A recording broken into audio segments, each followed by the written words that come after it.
Missouri continue to feel the effects more than 2 weeks after liquid nitrogen spilled into a river in Iowa. The Department of Natural Resources says the spill happened after a valve to a storage tank was left open overnight.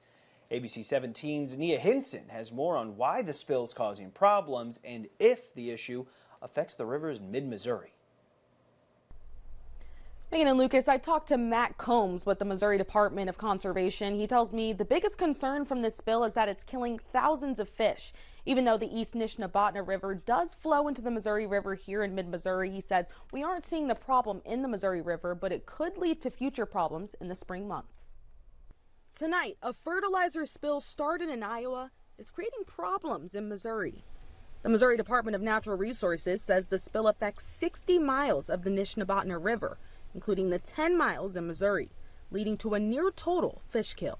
It killed around 40,000 fish in one of our streams of the state, and that included catfish of the size that anglers like to catch, and shovel-nosed sturgeon and blue suckers and other native fish that we have been trying to protect for decades and trying to bring their populations back. Combs says the roughly 1,500 tons of fertilizer made up of liquid nitrogen can turn into a gas which is toxic for animals living in the water. The Iowa Department of Natural Resources saying the spill happened on the 11th after an above-ground tank was left open overnight.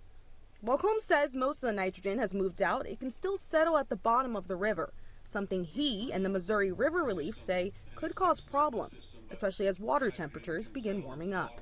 If it would rain in Iowa and raise the river levels, that would at least push the pollutants out of the Nishnabotna River. The consequences of that are then it goes into the Missouri River. Things that happen anywhere along a river or stream, can have impacts far downstream. So it's crucial. If we want healthy rivers and streams, we have to protect through regulation.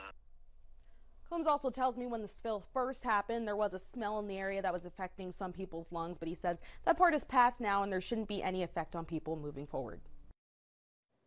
Nia, thank you. Data shows the Missouri Department of Conservation handles about 100 fish kills every year. The leading cause of those since the 1940s have been from agricultural waste in the water.